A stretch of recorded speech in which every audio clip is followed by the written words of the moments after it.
Good afternoon. I'm Brent Wilsey. With me is Chase Wilsey. We're from Wilsey Asset Management, and welcome to today's Smart Investing Daily Briefing.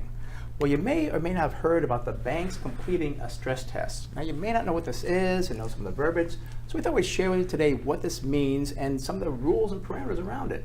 Well, it's called CCAR, and what that stands for is Comprehensive Capital Analysis Review. And this is done by the Federal Reserve, is who actually does this. And they came out with this before to try to protect the consumer and make sure the banks are strong.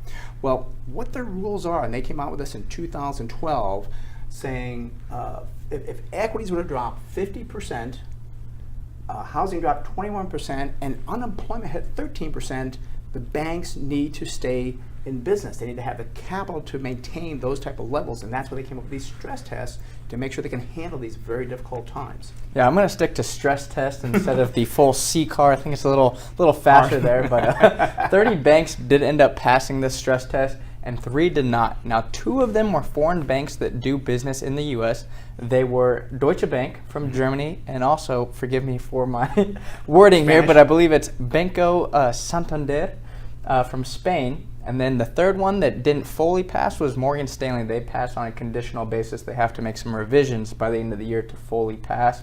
And after these banks passed, as you can see, they did increase dividends and buy back a lot of stock. A lot of the big banks introduced what they're going to do going forward. And I'm surprised Morgan Stanley, they got like a pass till the end of the year, but they still increased. I think they're buying back $3.5 billion of stock, increasing dividend by 33%. So I guess they got the pass on that, but they better make it in December, else they're going to be in big trouble. It must have been close, I guess. So. Yeah, I'm sure they feel comfortable with that. But staying with that theme, we said, well, let's look at a bank and actually look at the biggest bank, JPMorgan Chase.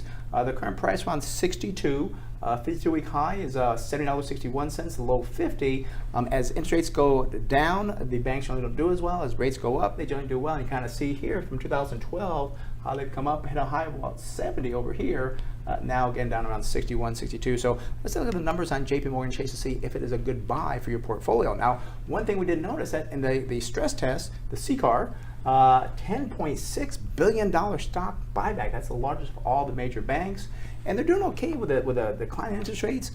Sales up 1.3%, earnings up 8.1%. So just waiting for rates to turn around, this bank will do very well with the big buyback and everything else they're doing. Yeah, and with rising rates, as you said, they tend to do well, so we should see an appreciation in their stock price. Mm-hmm. And while you're waiting for that stock to appreciate, you get a nice dividend of 3.22%, which is well above what you get on your savings at JPMorgan Chase, I'm sure of. And they only use 30.1% of their earnings to pay that out. I was surprised they weren't one of the banks that introduced a dividend hike. Yeah, I was surprised. I mean, they have the earnings to increase that dividend and the capital to increase it, but as you said, they were the biggest stock buyback program.